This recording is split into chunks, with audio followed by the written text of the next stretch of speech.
Yeah, man. All right.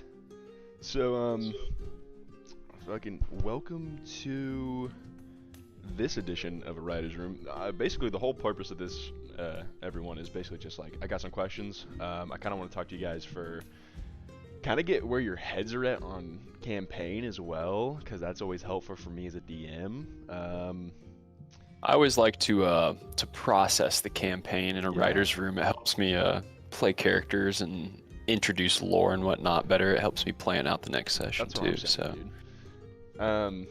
I actually do want to start off with just like a general question of like, what do you guys think of the campaign so far? Especially now that like the first like hook of like an arc has stopped. Like now that you guys have gone through the full arc of like the beginning, what do you yeah, guys think of it so I'd far? like to know what Keegan thinks first, just because he's a little bit newer to the campaign. So It's pretty fun so far. I'm interested to see kind of like where it goes from here, because like we've kind of like it's like been like pretty chill up into this point, and it's kind of like we were like thought it was a much smaller problem to begin with, and now we were like in the world of the known, and like we've stepped into the world of like we don't know what's happening anymore, and like no one around us seems to know what's happening anymore. yeah, Yeah. Yeah. yeah, I'm really intrigued by everyone's. Like I am always astounded by how deep everyone's shit goes. Literally, like every time we get to a point and more is revealed about a character. It is super intriguing, just knowing that there's always something more and it's all meaningful. Like, and honestly, the way that everyone is playing their characters is pretty cool. I think the party is cool. Like, I think that we have like we said, we look like the fucking Breakfast Club, and that's sick. I think that everyone's different, has different backstories. It's kind of a band of misfits that you wouldn't expect to be together, and I know that that's pretty baseline for how D&D parties kind of go, but I prefer our team. Like I have an affinity for our team already, Yeah, which is really cool. So we've been through some shit and we've done some cool stuff, which is also cool. So it's like creating a really cool dynamic among characters.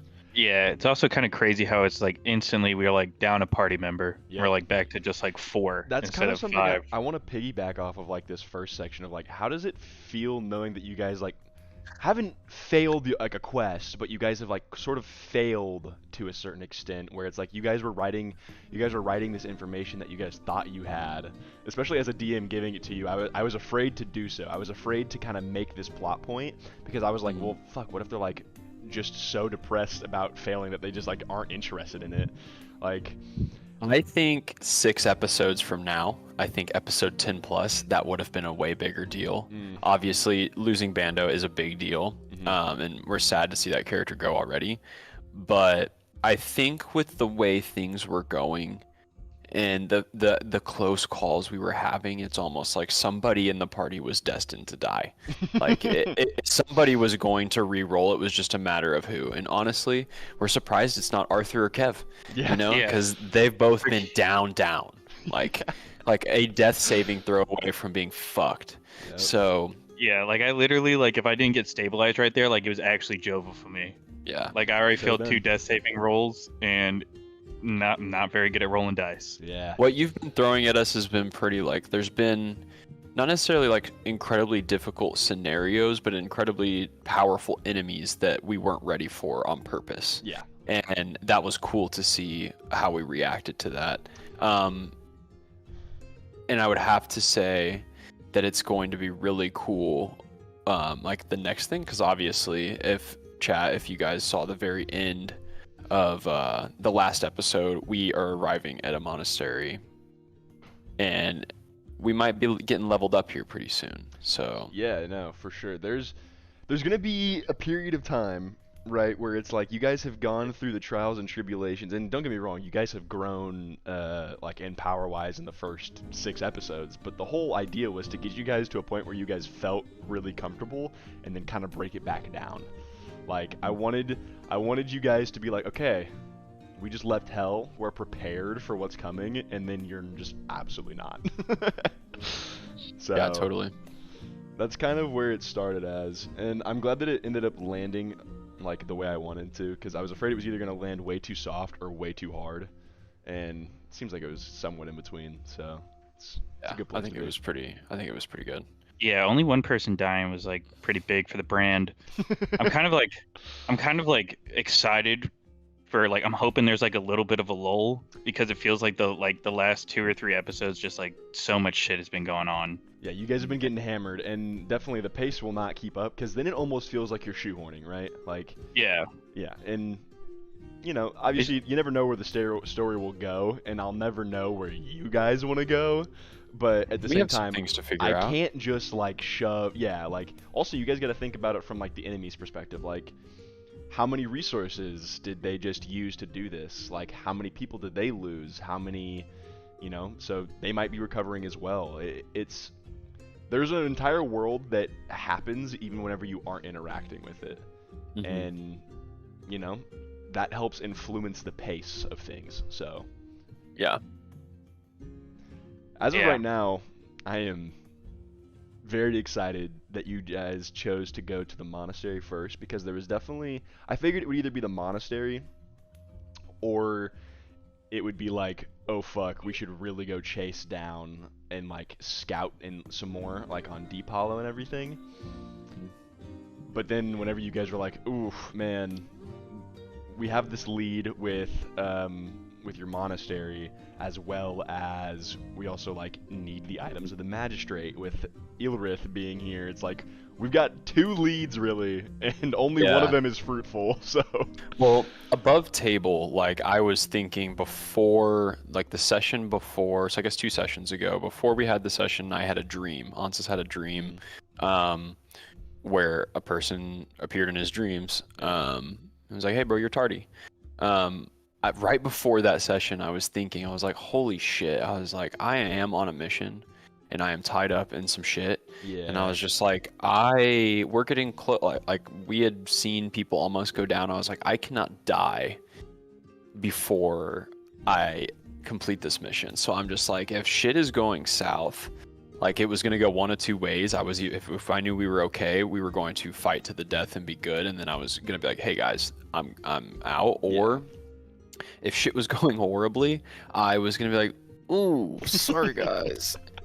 See ya. I'm gonna hit the And, Digidash. like, yeah, literally, like Ansys as a character, that is what he would have done. Yeah. Because while he is getting closer with some of these other characters, he is definitely more disciplined than that, and I think it's cool. I'm glad that I've played it the way that I am, because if you can't tell, like he's having a really big personal conflict. Like even when he was talking to Earlith Tell. Ilrith, yeah. Ylrith Tell. Elven names There was are a really lot. hard to pronounce. It's No, a lot it's of cool. apostrophes and Well, and her brother's name is like fucking the exact same, pretty Yeah. much. So I get them mixed up. But when he was talking to her, like I, as a person, wanted to ask questions, but Ansys is so befuddled by his own, like, what would you call it, like tunnel vision of this mission now. Like once that person came to him in his dream and was like, "Hey, dude," he was like, "Have you forgotten everything that you've been training for?" And he was like, "Oh, fuck." He was like, and then that was like a fucking kick in the ass, basically. And he was like, "Oh shit, so this is what's gonna happen now." Yeah. There's a certain point where I want to give you guys that, like, for your backstories, like that kick in the ass to like go explore them. But also, like, if it doesn't make sense, I'm never gonna, because like the man who approached you told you that he understood that there was a reason for your absence. It's not like you were just fucking off, like Sure. you said. You know, it's definitely, like you said, I think you made a really well-informed decision of like understanding I've been disciplined my entire life to do what I'm like supposed to. And Yeah. now that I've kind of veered from that, it's like that wake-up call was like, oh shit, you're right. And Yeah, I think and he was trying that was to- good. Oh yeah, no, I was trying to keep it like as Ansys was trying to keep it a secret too Yeah. from the rest of his companions, because it wasn't really information for everybody. But once it was brought to his attention that he was like, you should probably bring your friends. So like something like they've been watching me this whole time already. So I was like, oh shit. So I was like, if I can bring these people, then this will be easier, because leaving them probably would have been harder. Like, honestly. Yeah. Also, welcome, Double. Good to see you. You can join with Cam and voice whenever. But yeah, I think that like going forward, I'm really excited to see, because also, like I said, there's an entire world. Like, if you guys see something that is really interesting and you guys choose to go after it, I'm excited to develop those parts of the world more, and also excited to see how you react with maybe the not so major parts of the world. Like, maybe there's just something that catches you guys' eye and you guys see it and you guys go for it, because that's something that I haven't really been able to explore yet, is like some of the minor things. It's like I have places that exist but don't matter yet, and they might matter later on, and I'm excited for that. Yeah. And one of Ansys's, like, I think main character traits is that he wants to explore. Like, he is really intrigued by everything that he's seeing, and so even though he has a hard time figuring it out sometimes, he's like, fuck, like all these concepts, like this is insane. But I mean, he's heard of them, he's read about them, it's just he's experiencing them. Yeah.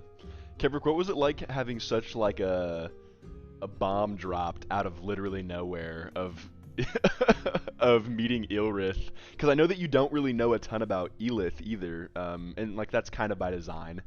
Yeah. But like, what was it kind of like being shown that there's a connection to someone that you weren't even aware existed? It's kind of like he's kind of been in this situation before, like with his own family. Yeah. So it's kind of like you're just like damn, these elves just be getting around sometimes, you know. And so I don't know, it's kind of nice to like finally hear like Elith Tell speak a little bit, because like up until this point he's just been like this dark mysterious figure living inside my brain, and he's just like, I pop him out, he does a little fight, and he comes back in. Yeah. And so it was nice to like see like a connection that he had to like his former life or whatever. But I don't know, it's kind of interesting to see like how it's going to play out with the parties and stuff like that, because I think like now everyone's kind of like mixed in a little bit. Yeah.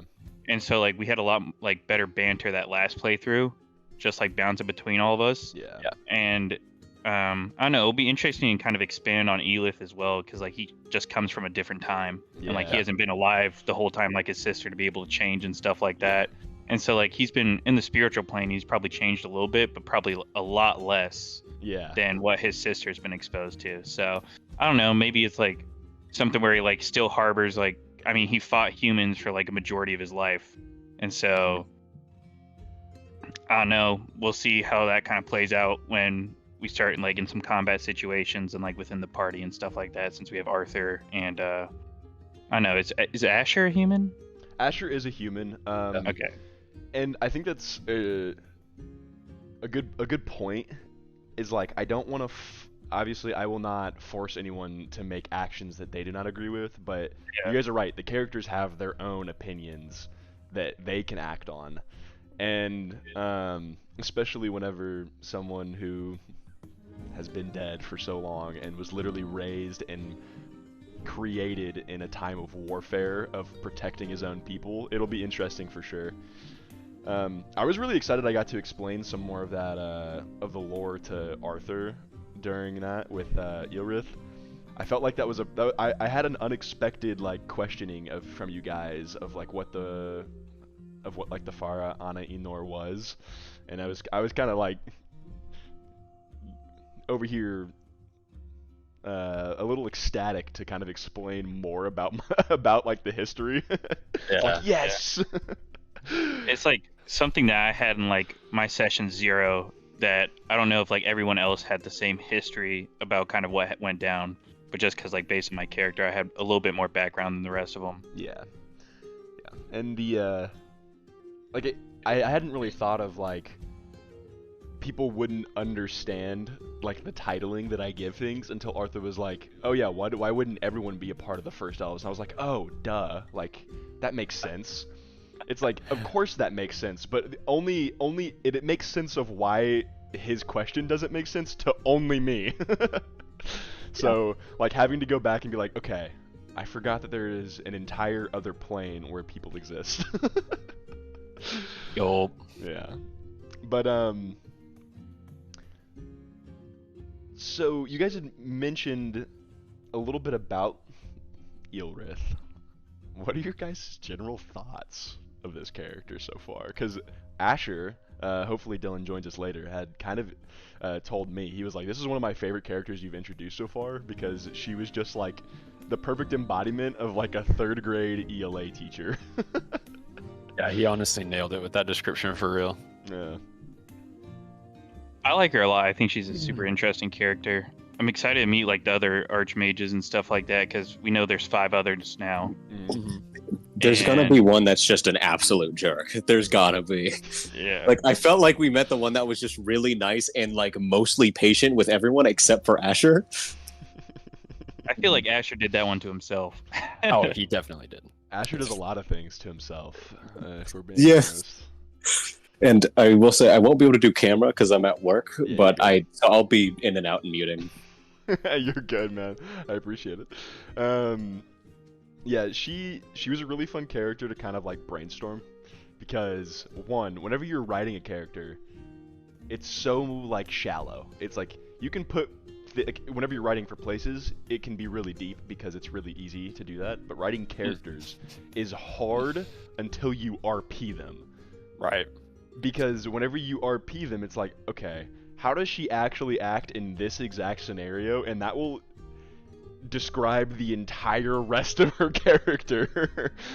And it was interesting to like step into the headspace of like a 500-ish year old woman who has also seen a lot of shit and is also extremely powerful. It's like, I don't know. Well, just in general, it was cool to see you like play in depth a female character in general. Just like as I know you as a person too, and so it was cool to see like your reaction to certain things from Asher that were very like male driven, that like that kind of like masculinity of like the confidence that he brings with his character, and you kind of like put him into place with a woman role, which was just like we were like you're like, yep, that was fire. It's like good for you. Like I feel like that would resonate with a lot of people too, so like kudos to you. Like having dynamic in the campaign is important. Yeah, it's absolutely hard to do as a dude. Sure. And I hope to never like overstep on that boundary. But I definitely hope to bring in, like, I don't want every character I have to play to be a dude, because that is also like the complete opposite effect. Yeah. But obviously you can go too far as well. So. But yeah, it was fun, and I really appreciated like the interactions of the banter, because you guys were like, holy shit, some crazy shit just went down. But also, we don't know you, and you don't know us. The only person we know mutually is Volmir, and he might be dead. What do you guys... What did you guys think of, like, the Vilith reveal? Because there hadn't been really any hints of what was going on. You guys knew something was coming, but you guys didn't know what. I was only not that scared because I knew that motherfucker would kill us so quick that I was just like, if we're starting to fight this dude, I'm out. Like, there's no way that Ansys is fighting this person. Yeah, So- I was like, the only way that we're getting out of here is Volmir teleports us out of here or something, because other than that, campaign over, you know? That's fair. That is Well, fair. I knew he had Volmir, so like maybe Volmir was gonna pull something out of his ass, but I was like, Yeah, like, I mean, I've got Volmir just... 18 I've got 18 health points. I'm not fucking fighting Vilith. Yeah, Volmir, I just got back up with 7, and Volmir went just straight up Gandalf the Grey on that bitch, and was just like, get across the bridge, bro. I'm like, Yeah. alright, word. Yeah, there's a certain level of balancing I have to do with like you guys meeting powerful people and them not being around. Because eventually, like, that's no fun, right? They're always around. That's no fun. But also, it is fun to know that that is a possibility to have an ally like that. Like, I don't know what's gonna happen quite yet with Eelrith and this monastery journey you guys are going on. But she's got business to attend to. Like, she's got a lot of cards on the table. And So does Ansys. yeah. There's a lot of things going on. You caught my ear with that cloak of true shadow. I said, So you told me that I need to go there to get that. I was like, that's where I'm going. Yeah, the list. I'm very sad you guys didn't get the list from Bando, but also a lot of shit was popping off. Yeah, because what was that list again? Remind me what was on that. The items of the magistrate, you guys aren't quite sure.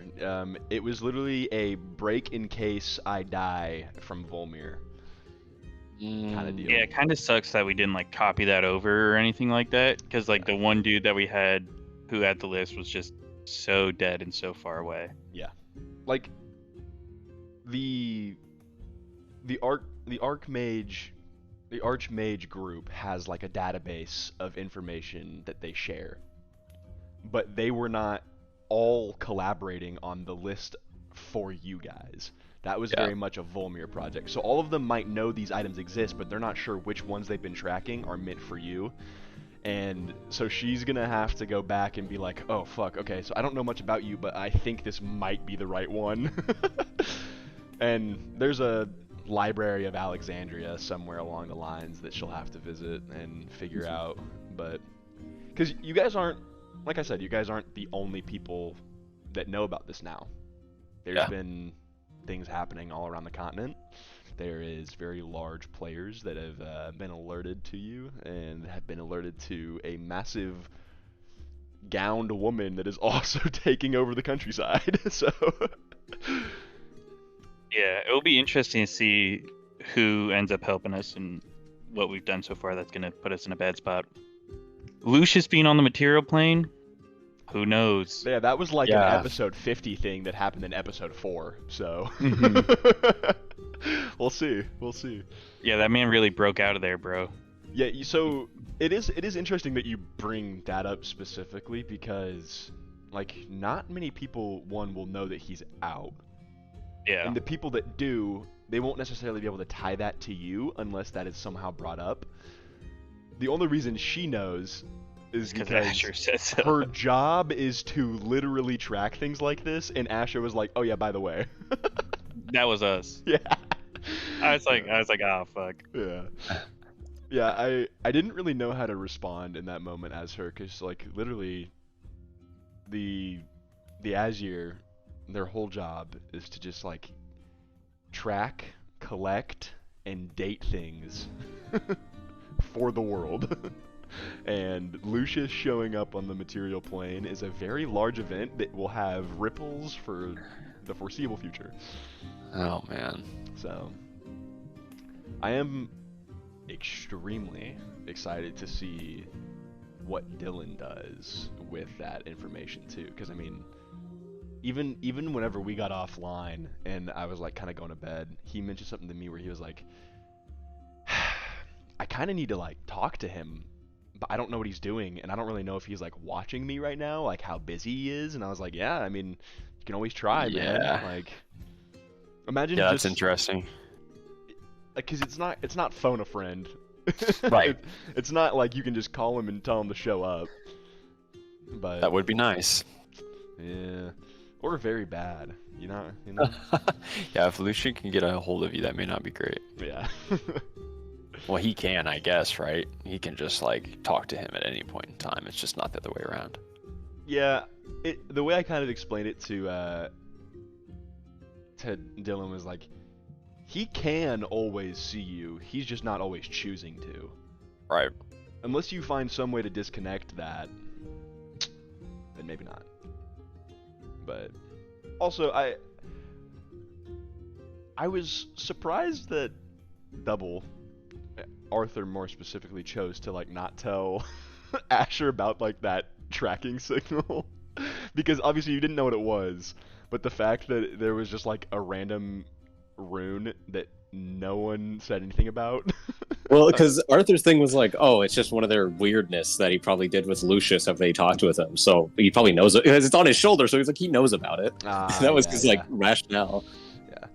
No, she was a rogue. If you guys haven't caught up on that yet, she was a rogue. That woman. Nice. Because Damn, she is still in that shed. she might Or be. dead. Or dead. Yeah. Dude, whenever she tried to stab you, she rolled a natural 1.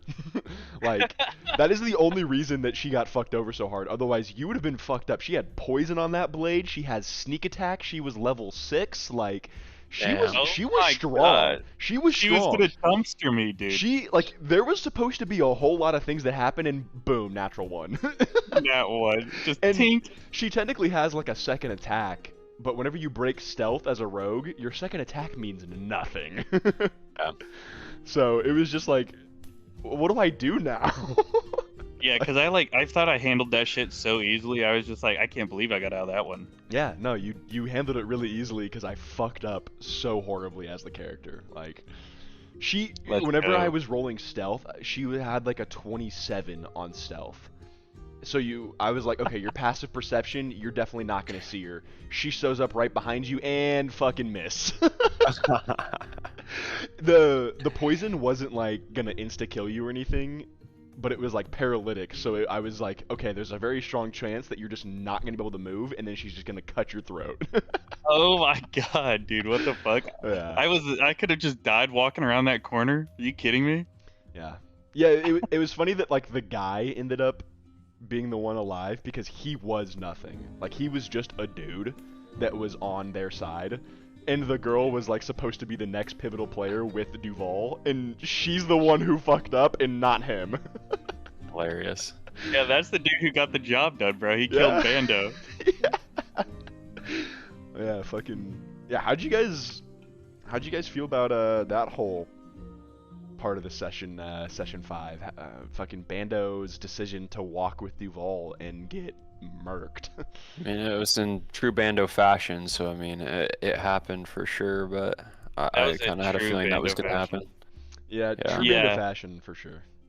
Because did I hit that deception check or persuasion or whatever it was? Yeah, I think so. Because you had got him to basically get up out of his seat and basically just get Yeah. back to work, and that's kind of what you Yeah. guys were trying to do. And then, because you guys were just trying to like have conversations and like be out of earshot from him, and then Bando was like, "I'm gonna follow him." I was like, bro, no. And it wasn't just follow. He said, I'm about to run after this dude. And he was like, and like yelled at him. Well, no, the funny Yeah. thing it was at first is he was like, "All right, I'll try to be stealthy about it," and then he rolled like he's not dexterous at all. He has no dexterity. Yeah. He has negative dexterity. So he tried to be stealthy, and whenever he opened the door, that was whenever I was like, "Eeeeer." I did like the Ayo Pierre, you want to come out here? And Duval just turned around and was like, "Oh, hey Bando, what's up?" That's funny. Yeah, and then because one of Bando's strengths is that he is pretty charismatic. Like he is not an uncharismatic guy. He can persuade, Yeah. deceive, and he chose to go stealthy first, which was just I don't think the play. And then Yeah. I thought we had that shit so handled, and then Bando just leaves. I'm like, okay, whatever. God, I will say my favorite feeling about episode 5 was just like that you guys felt on top of things.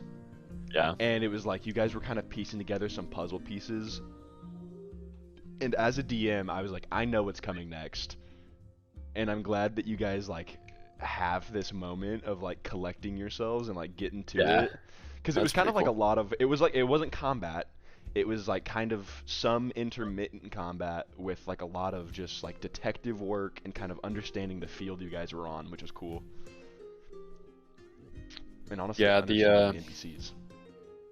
Yeah, for sure. I think that everyone as a D&D player is getting better. Like just in the 6 episodes we've done, it's just like the majority of the group is kind of like newer-ish to playing a D&D campaign, so it's sick that fucking everyone's like coming into their own and like playing a different style of like how you would play. So Yeah, I just was ripping Baldur's Gate 3 to try to get caught up.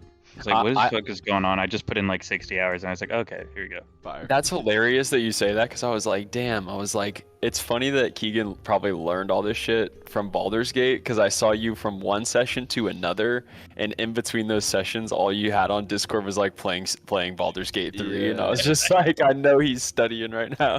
Dude, I was in the grind. I made the same paladin character. I was like, we're gonna figure this shit Yep. out, What's going bro. on? Yeah, bro? whenever you came in and you were like, I want to cast Vow of Enmity, and I was like, nice, that's how you Keegan. do it, man. Smart play, bro.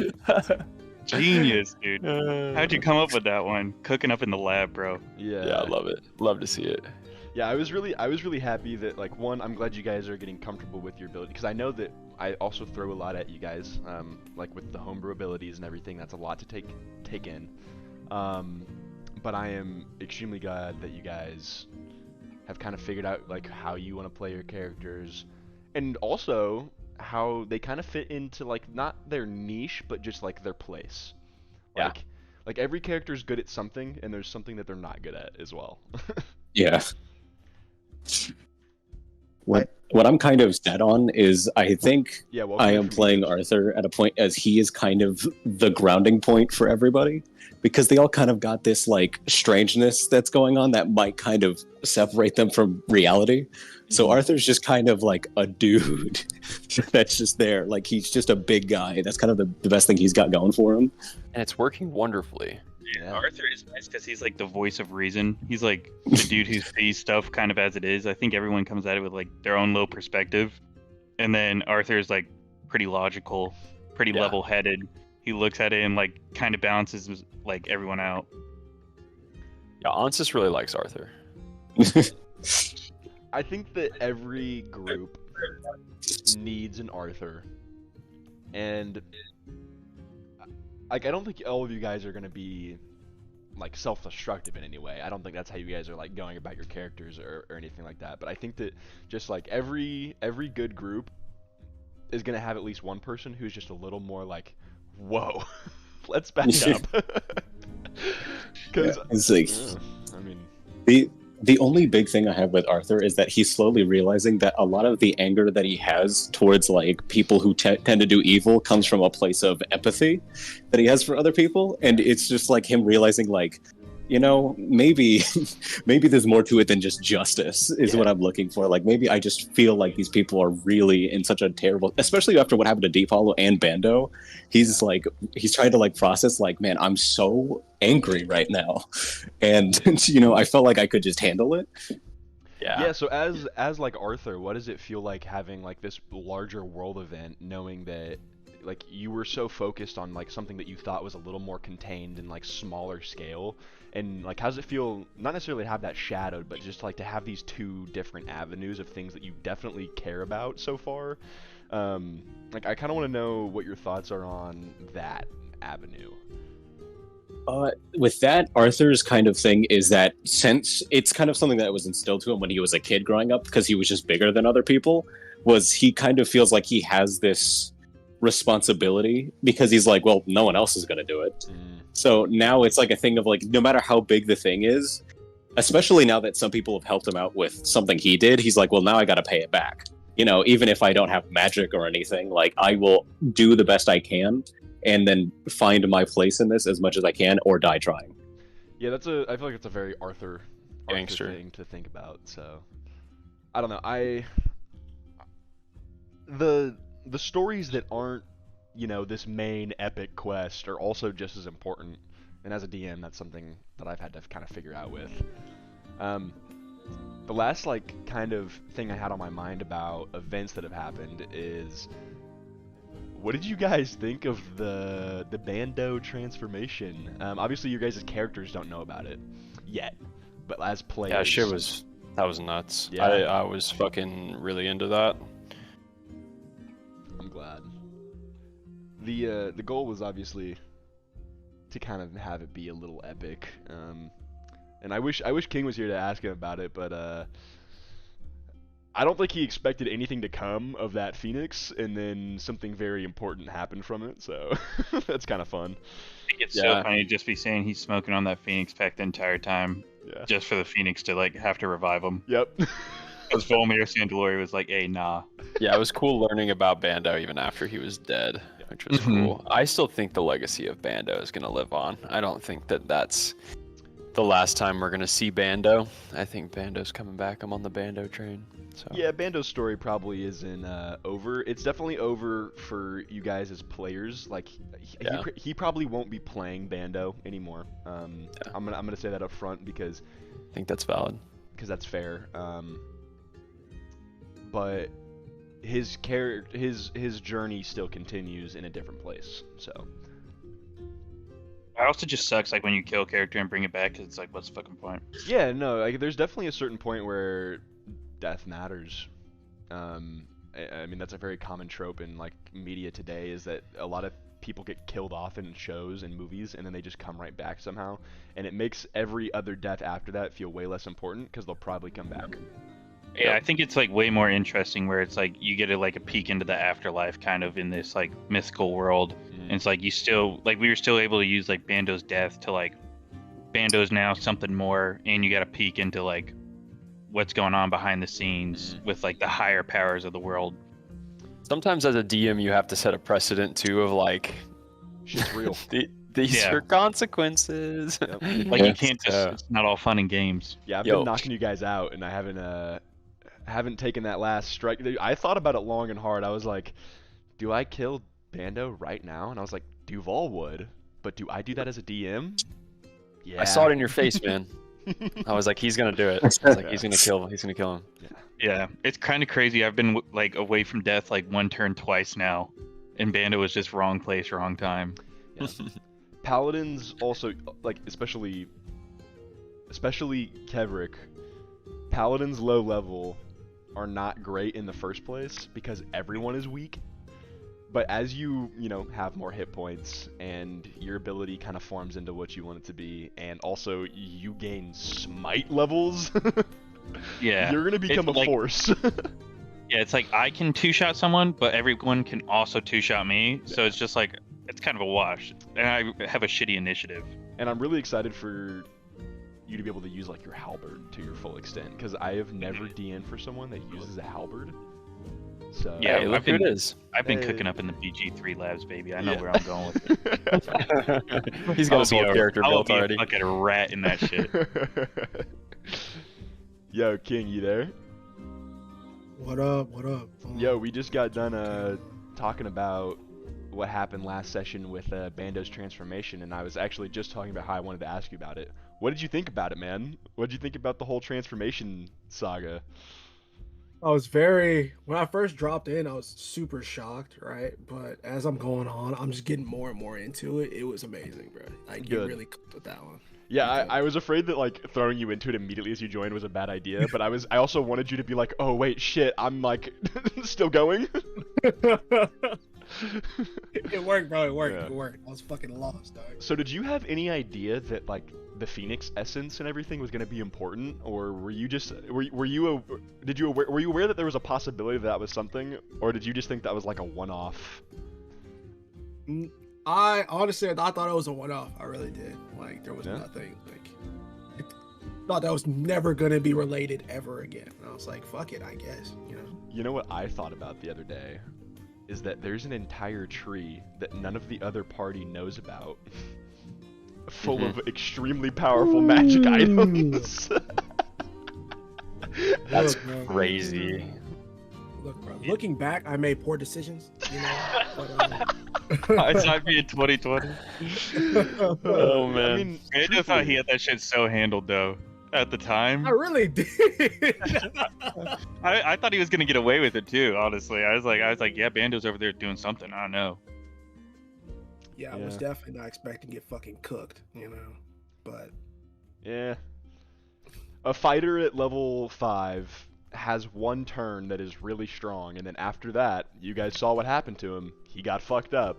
But man, that action surge, pretty good.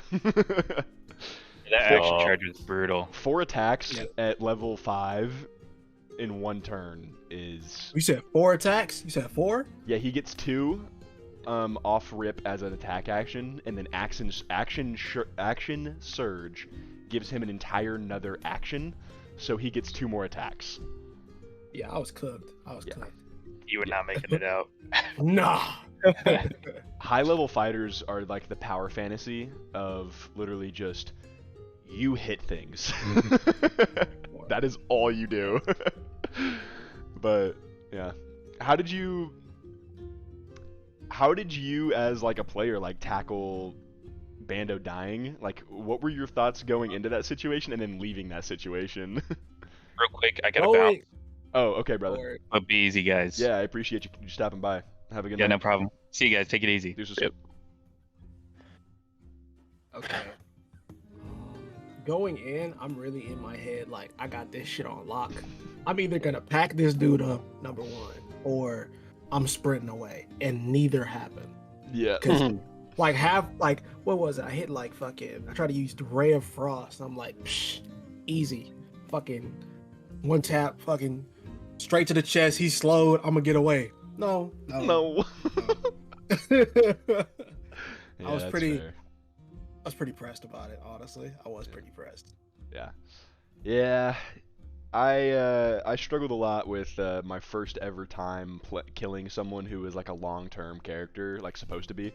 But also, you know, the world goes on. The I have a question here on Discord about like the NPC that I've had the most fun playing so far.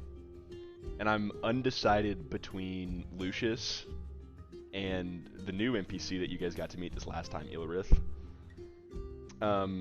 Obviously Bando didn't get to meet Ilrith, but what do you guys think was like your favorite interaction? Was it, because I have a feeling it's going to be between like Volmir, Ilrith, and Lucius. Like, who's your guys' like favorite NPC so far you guys have had to interact with? I think there is something really nice about meeting an NPC with so much power that wasn't just kind of like, that didn't have like an air of superiority. Like they just seemed like talked like a person to us, despite everything. Yeah, that was pretty cool. Yeah, I think that Irith is definitely informed by the fact that she was kind of once in the same spot, like, so. Yeah, I have to say that Irith was probably my favorite, even though Ansys had little to no interaction. I have like a plan in my mind of like how Ansys will interact with her in the future, and I think that it'll be super fruitful for Ansys. Because Irith seems like really, I mean she's old obviously, and she's an archmage, so, but you know, I feel like Ansys is gonna pick her brain and like try and figure some shit out about himself. So. Yeah, she kind of sees. Obviously, I won't like speak to it a whole bunch, but whenever she like was giving you advice, she definitely like had a moment of just like interpersonal connection, and just like in that brief second. And what that is informed by, you know, you might figure out and everything. But there's definitely some interest in all of you, and she's a little bit of a complicated being, but. I don't know. I think that her and Ansys could get along well. I think her and Arthur could get along really well because that's like her connection to the group right now. I think it could go two different ways because what Arthur was trying to get at, but he didn't like. He's like, you know, I'm not going to try to like debate this given the situation right now. But his whole thing with him not wanting to be called as a hero because what he does, he kind of sees it as like. Well, I mean, I think this is something like this shouldn't be what I'm doing, despite everything, shouldn't be seen as something special. Right. He's thinking that people who are strong should just help people who aren't. And that's kind of his philosophy. So he's like, well, what I'm doing, this is like common courtesy, even though that's insane. But that's kind of his thought process. Then yeah, like what did Arthur think about getting chased by a giant fucking frog then, and having a very powerful figure do something very evil, who you know is associated with a very evil like organization? Very angry because he's like these people who, you know, especially like what happened in Deep Hollow. Like what rubbed it in is like learning that Deep Hollow was filled with a lot of ex-cons. It's like these are people who lived through a rough life and have done bad things and are trying to turn a new leaf in some way. And especially now that they've been punished in this way, he is like internally so angry, but he knows to like not lose his like he used to have anger issues, but you know, as you know, he grew up, his parents were like, hey, you could kill another kid, so like chill out. Yeah. So he's like trying, like, so he's able to temper himself, but he's so like internally angry at everything that has happened. I'm excited for your guys' potential return to the Deep Hollow area now that some shit has gone down in there. Yeah. King, so what have you thought about new character-wise? Obviously, don't tell specifics, but what have you been toying with? What have I been toying with? I don't know how to not be specific. What the fuck? Let me think about it. I have an idea, and my ideas for D&D characters, I try to be as outlandish and creative as possible. Right? Sure. I try to do something unexpected. Oh yeah. And I gotta say, a lot of the races that are D&D, right? I love them, bro. And some of them are just hilarious in the right context. Yeah. And I gotta say, like, I have a few ideas. And I feel like they're all gonna be gas, whichever one I pick is what I'm thinking. Like, Yeah. Yeah, I had this I'm gonna idea cook- for an NPC that was an air genasi that was afraid of heights. So they That's just like so good. can never use their levitate ability. Like their plane of existence is literally just open sky, so they're just perpetually falling. Like I love that. It's like that's similar. I think I've said it before, but like my strong silent type swordsman yeah. who was only silent because he had crippling social anxiety. Yeah. On that note, what are your guys' like tips for kind of like playing into your guys' characters and like creating somewhat of a backstory, I guess? I think it's always good to. This is an idea that I learned from some other people, where it's like you kind of want to identify what your character wants and what your character needs, because those aren't always linked. Yeah? Yeah. That's super fair. Yeah, I always try and find, I mean, I say always, but at least with Onsis, I try and find like an avenue within yourself that you don't really like explore that often, and then just like blow it up and make it kind of like bigger than it is for you, you know? Like it's easy to, like, I try not to steer too far away from anything that isn't myself, because whenever I play a character, like if it's so contradictory, like Onsis is very contradictory with my real life self, but there are pieces of him that do reflect a part of me, and so I play into those parts and then make them Onsis's. Yeah. So it's good to have like a basis of the character that you are familiar with, and then create the rest as you go. That's kind of how I'm playing Onsis. So that's the only advice that I would have. Oh, one thing that I did recently now it's not to get the result, but have you tried taking like the that one, I forgot what it was called, but it's this certain personality test, but in character. Because they ask a lot of questions that can help you get an idea of what your character would do in like general situations. Yeah, that's a good idea. I would definitely be interested in trying that. Yeah, that's not a bad idea at all. So I guess along the lines of something you said, Brandon, is like kind of exploring something that you don't really get to as a human in your character. I'm being delivered food. Oh my goodness. I can imagine. I appreciate you, brother. Is there something you guys have like explored through your characters so far, or at least want to explore, that you guys are kind of hoping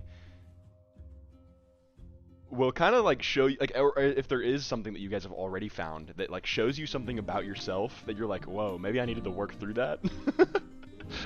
On some funny shit, right? Yeah. I had to pass a drug test, right, for a government job I'm trying to get, right? Sure. And I was like, it was one of the big things that was on my mind, try to make Bando. And it was like, bro, I want to be chiefing so bad, but I had to take like 2 months off. And it's like, this shit is pissing me off. Yeah. That's I've also made characters out of spite, and that might seem kind of weird, but it's more of like a response, because when you're in this like, when you're in like the D&D kind of like cultural zeitgeist, I don't know, something like, you'll see a lot of like reoccurring jokes. Dude, there's so many that are reoccurring, and one of them is typically the horny bard thing. So one of the characters that I made that I really like, I made as a direct like, I'm not going to do this with a bard. I'm going to make one who is creepy and lanky and intimidating rather than like persuasive. Honestly, that's a good way to think about like the anti-trope, because I mean Yeah. that's a good place to start for a character. And that's why I make so many humans. It's out of spite because everyone's like, "Oh, it's boring," and I'm like, "You don't. The race doesn't matter." So I just I think that you guys have done a good job of being a character that you just wanted to play, and I think that's cool because Yeah. I'm excited to see what you come back with, King. I Yeah. really am, because you know, I don't know whenever you're gonna fit in, but we still need to meet about that, by the way, sometime. I would like to do it before the next session just in case, so we can get together sometime. Okay, yeah, it should be good. It All should right. be good. I should be able to make that work. Like, Yeah. if not, yeah, for sure within the week. Yeah. Cool. But yeah, I don't know. I just fucking have like so much excitement for where it's at right now that I hope you guys share the same sentiment at least. I really Oh, do. I definitely. really do. yeah, 100%. Like, I This has been I my look forward best- to Sundays for sure. word. This has been my best D&D experience for sure. That's good. That's good. Yeah, I won't even lie, I've had quite a few people approach and be like, "Yo, can I get a seat?" And I was like, "No, 5 is already hard." Yeah, 5 is. And I was like, "I'm stressed. Stop." Like 5 is already pretty like rough, and like we are not even like doing a whole lot of in character banter right now. Like I have a group where there's 3 of us, and there are sometimes times where we are role playing with each other for like 2 hours Yeah. without even realizing, and we didn't get anything done. Yeah. Yeah, I actually got asked today in an interview about how I get things done in 4-hour sessions, because they had looked at the interview was less about like my resume and more about me as a person, and they knew that I had been doing this D&D stuff, and they were like, "Hey, I find it really intriguing that you can get so much done in like a 4-hour session." They were like, "How do you do that?" And I was like, "Well, so far it's been because I've been trying to tell something that is fast-paced and it's supposed to feel chaotic." I was like, Mm-hmm. right now I'm trying to like leave my players in a place of darkness a little bit while also like pushing them forward because so many things are happening. Yeah. But eventually it will slow down, and then it's kind of up to the players to pace themselves to a certain extent. Yeah, But you're also that's good gonna at be really pacing us. interesting. Because you usually will like sometimes like cut in and go like, "Hey, so what are you guys doing?" Because like Yeah. we'll sit there and we're debating, and then you say like, "Hey, what's your." There is a lot of times planning can get out of hand, and I know that as a player, less than a DM, is that sometimes you plan and plan and plan, and you guys just like, sometimes you don't want to make a decision. Is like the Yeah, you're just subconscious running in level of it. circles. Yeah, and the other part of it is there is so many options that as a human, usually there is like kind of a cut and dry way to look at most things that you have a plan for, because there is an effective way to do things. But whenever you have spells and things that don't exist, Mhm. avenues open up. So Yeah, and- there's a certain time limit that I try to give. Sure, yeah. In the case of Onsis too, like Onsis is such an opportunist Yeah. that it makes everything he does such a calculated thing. It's like I can't just go do this right now because that will be very bad if it doesn't go well. So yeah, it's definitely a little bit nerve-wracking sometimes, but you being able to be like, all right, guys, what's the deal? It is, Yeah, is a that's- good trait to have. That's why I'm glad we have characters that are kind of like contradictory. Like when you were thinking of like, "Oh, do we fight these guys?" and then Arthur threw a bottle at Duval. So it's like, yeah, it's like, well, what else are we gonna do? And he just chuck the bottle at him. Yeah, that's good. That honestly like helps things a lot. It's just like, well, Arthur's doing this. It's like, let's fucking go, guys. Like, yeah.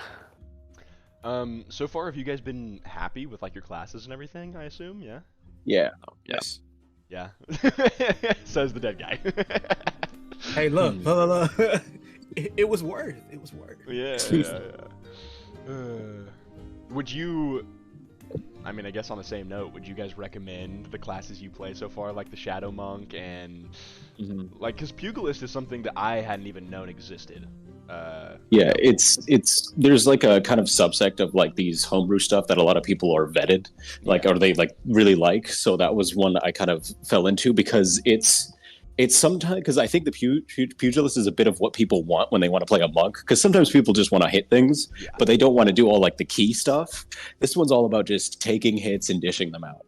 And like, oh, you grab like a chair or like a bottle and just chuck it, and you can still do good damage. Yeah, Yeah. absolutely. I think there's something to be said about the simplicity and also just like the right amount of complexity. Yeah. Yeah. And I love the flavoring of it too, because it's like you can just be kind of like a like you can basically play a wrestler as one of the subclasses. Like you have like a whole persona and everything. Yeah, that's sick. There's one magic subset of it where you're kind of like cursed. Oh yeah. The I think so far my favorite. It was really hard to prep with Bando in the group. I'm not gonna lie, because wizards are so versatile that it's like, if I do something, I'm afraid that you're gonna have an instant solution to it. So I will say that having less spells on the table is kind of okay for me. And also, like, my favorite so far hasn't, like, to DM4 hasn't been about your classes so much as it has been about, like, your character traits.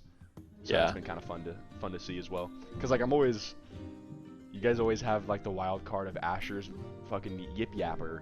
Or you have Ansis being, like, a little scary. Or you have Arthur just being kind of like this intimidating figure who is also really good at finding things. So it's like you're hyper analytical, and yeah, it's been really fun. So yeah, that's why like a lot of the characters I make, the class is like really interwoven with it.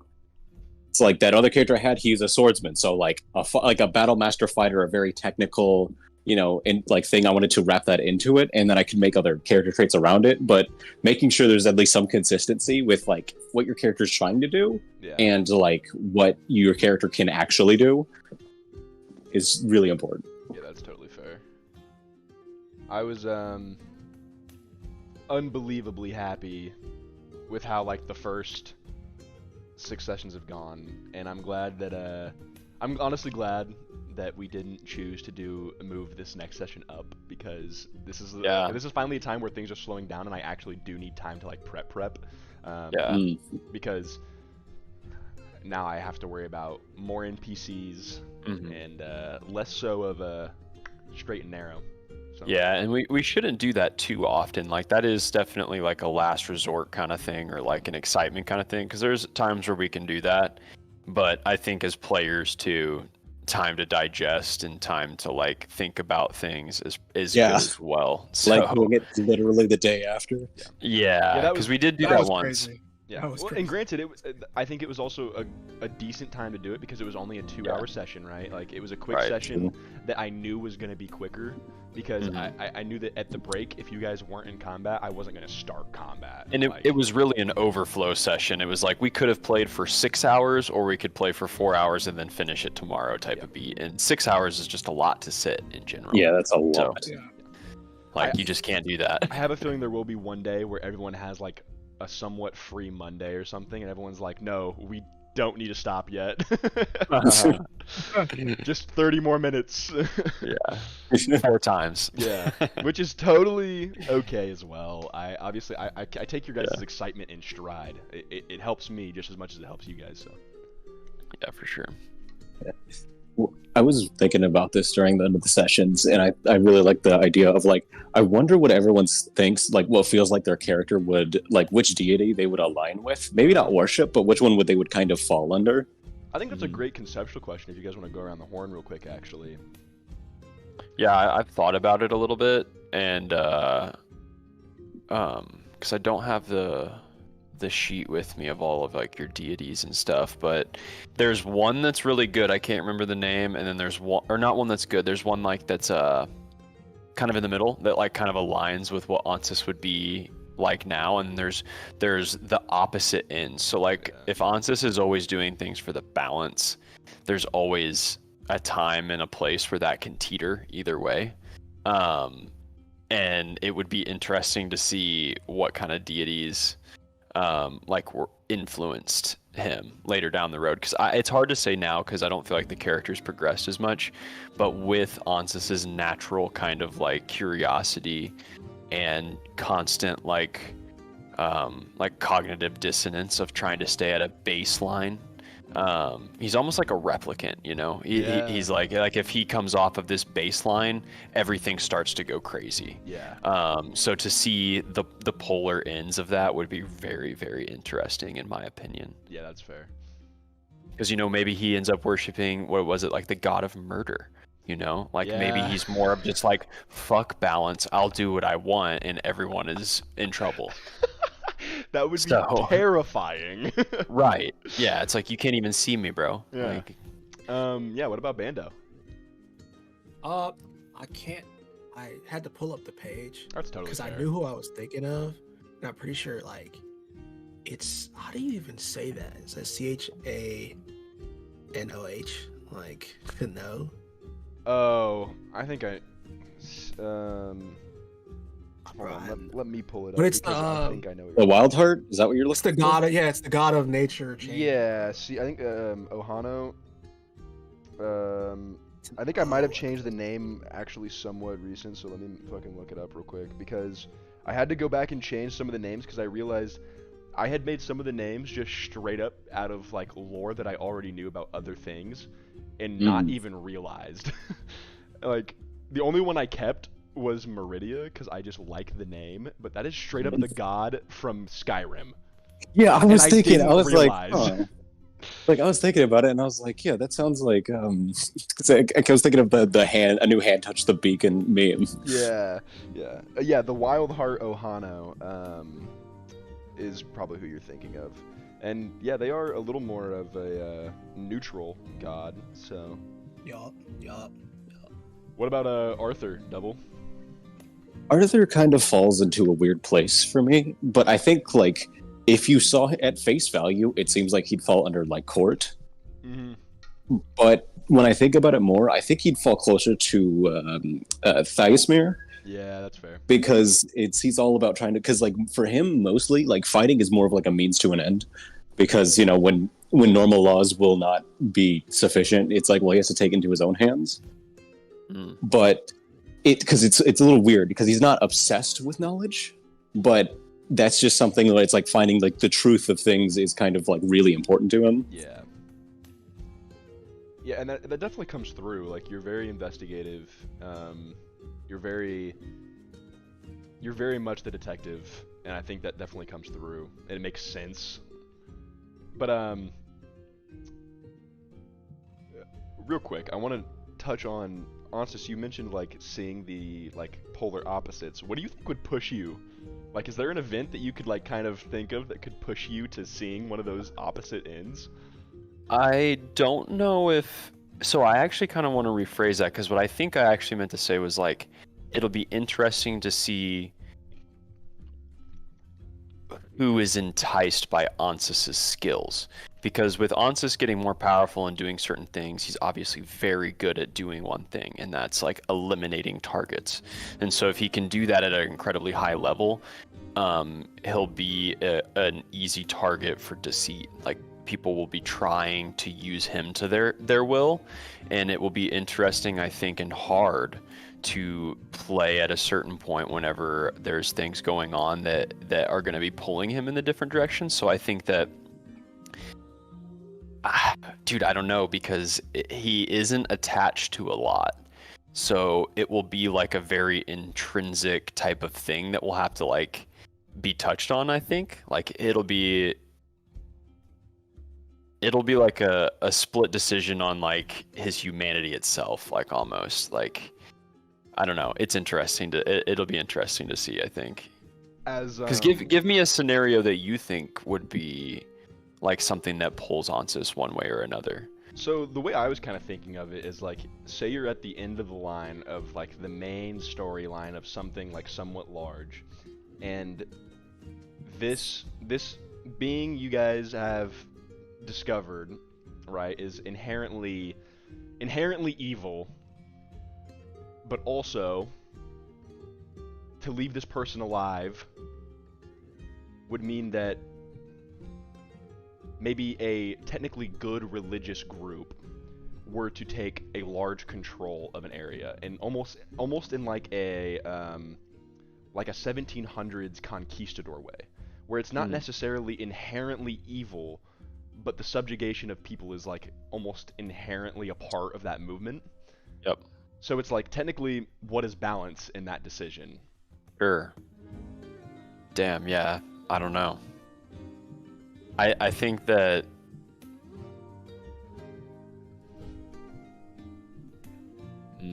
I don't know, because I think that Ansys aligns with the generality of being good per se. Like, I think it is farther on that side. I think that, you know, like you said, like what was the phrase you used about people, what the conquistadors were doing? Like the subjugation of people is like Subjugation of people. It's inherently bad, yes. Yeah. I think that Ansys would probably align with that, but who's to say that the people that were being subjugated were bad? You know, I don't know. Like that's a good question, and that's something that I'll have to think about going forward, because I am trying to stay at a baseline. Like I do want to be disciplined and balanced with Ansys, but obviously the world in general is already pulling Ansys to kind of be like I remember his first walk through the city with Arthur, and he was like, what the fuck is all this? He was like, I don't think I like this. You know, he's like, I think that everything he sees is already so corrupt that he could be pushed, I think, in the other way, like to the more evil side of things, because of, you know, how can you fix a completely broken world, like, sure, you know, being as small of a subject as he is. So I think that that's what he'll be faced with, is like, is it worth it? Like, is it even possible? Like, being disciplined enough, is that enough, you know? So for Arthur, I don't know if you're available, Double, but for Arthur, is there like a breaking moment that you think could happen where you're like there's like a newer scene in the new Batman, where he just like starts fucking hammering this dude, and at the end he's kind of like, shit, he's like, oh shit, maybe I shouldn't have like gone that far. Do you think there's something that could happen like that with Arthur as well? With Arthur, it's really kind of weird, because like with him, he's very like resolute in his like ideals, something that would push him to a point of like, I think he would fall to evil, but in kind of a different way, where it would take like such a ludicrously insane thing happening, like basically the entire world society crumble, like literally, like if it's like, oh, okay, despite everything, all these like everything with law, society, all this stuff we built, like that people have built, is laid waste. It would probably push him to a point of like, well, I'm just going to take out everything then. If that just doesn't matter and people put in all this work, I'm going to destroy whatever did this, and I don't care what gets in my way.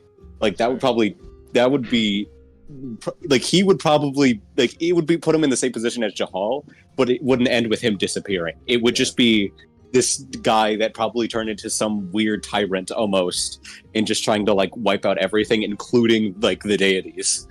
Because he's like, okay, they did nothing, so I don't care anymore. Yeah, that's an interesting way to look at it for sure. King, for Bando, I have a feeling I know your answer. I think you're just gonna, if Bando was still alive, I think he would just sway towards chaos. Absolutely. I love it. Honestly, guys, I think that's good enough for a session. I don't want these things to run too long. I like getting in your guys' brain for a little bit. But, I appreciate you guys showing up. Only so much we can talk about before the next session too. So. Exactly. Yeah, for sure. Exactly. Yeah. But yeah, I appreciate you guys stopping by.